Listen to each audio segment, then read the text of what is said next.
Assalamualaikum warahmatullahi wabarakatuh. Apa khabar anak semua?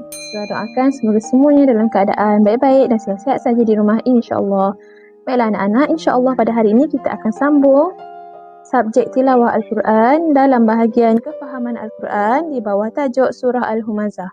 Anak-anak boleh buka buku teks muka surat 65. Objektif pembelajaran kita pada hari ini ialah di akhir pembelajaran anak-anak akan dapat menyatakan tema umum surah Al-Humazah, yang kedua menyatakan isi-isi penting daripada surah Al-Humazah, dan yang ketiga memahami pengertian dan menghayati pengajarannya. Okey, baik. Tema umum bagi surah Al-Humazah ialah dinamakan surah Al-Humazah kerana surah ini menjelaskan mengenai orang yang suka mencela, memfitnah dan suka mengumpulkan harta tetapi tidak menafkahkannya kepada jalan Allah akan dihukum oleh Allah Subhanahu wa taala. Okey, baiklah anak-anak, mari kita dengar bacaan surah Al-Humazah beserta terjemahannya. Anak-anak boleh mengikut sama-sama membaca supaya dapat melancarkan bacaan surah ini dengan betul, insya-Allah. Bismillahirrahmanirrahim. Wailul likulli humazatil lumazah. Celakalah bagi setiap pengumpat lagi pencela. Allazi jama'a malan wa'addadah. Yang mengumpulkan harta dan dia menghitungnya. Yahsabu anna malahu akhladah. Dia mengira bahawa hartanya itu dapat mengekalkannya. Kalla la yumbazanna fil hutamah. Dan apakah engkau mengetahui apa al-hutamah itu? Wa ma adraka mal hutamah. Sekali-kali tidak, pasti dia akan dicampakkan di dalam al-hutamah. Narullahil muqadah. Itu api yang disediakan oleh Allah dinyalakan. Allati tattali'u 'alal afidah. Yang akan naik sampai ke atas hati. Innaha 'alaihim mu'sadah. Sesungguhnya ia, yakni api atas mereka, ditutup rapat. Fi 'amadin mumaddadah. Pada tiang-tiang yang panjang. Sadaqallahul azim. Sadaqallahul azim. Okey, baiklah anak-anak. Mari kita lihat intisari ayat bagi surah Al-Humazah. Surah ini dinamakan Al-Humazah bererti pengumpat. Surah ini diturunkan di Mekah, yakni disebut juga sebagai surah Makkiyah kerana diturunkan di Mekah. Dan mengandungi 9 ayat. Golongan yang mendapat kecelakaan dan azab pedih di hari akhirat kelak. Yang pertama, orang yang mencaci dan mencela orang lain.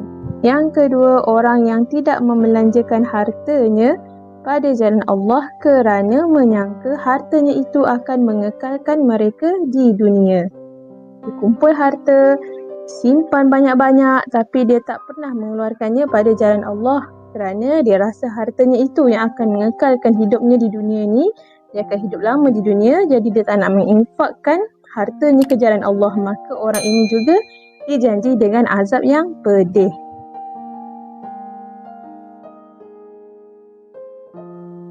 Intisari ayat yang seterusnya, neraka hutamah ialah tempat di akhirat bagi manusia yang suka mengumpul kekayaan tetapi tidak suka bersedekah. Ya, dinamakan neraka tersebut sebagai neraka hutamah, khusus untuk orang-orang yang suka mengumpul harta kekayaannya tetapi dia tidak mahu menginfakkannya ke jalan Allah. Sesiapa yang masuk ke dalamnya, ke dalam neraka hutamah itu, tidak akan dapat melepaskan diri kerana diikat kaki dan tangannya serta dia tertutup rapat pintu-pintunya. Pengajaran ayat daripada surah Al-Humazah yang pertama, mencela dan mencaci adalah perbuatan yang dimurkai oleh Allah. Allah tak suka kita mencaci dan mencela orang lain. Yang kedua, Allah menimpakan kecelakaan kepada orang yang mengumpulkan harta dan tidak mahu membelanjakannya ke jalan Allah. Yang ketiga, azab Allah amatlah pedih bagi yang menderhakainya. Sesiapa yang tidak patuh kepada Allah, nescaya azab Allah itu amat pedih. Yang keempat, neraka hutamah adalah balasan bagi orang yang mencela, mencaci dan mengumpulkan harta tetapi tidak menafkahkannya ke jalan Allah. Okay, baiklah anak-anak, penghayatan yang dapat kita ambil daripada kelas hari ini ialah sebagai hamba Allah yang beriman, kita wajib menjaga mulut dan lidah daripada melakukan perbuatan mengumpat, mencaci dan mencela orang lain.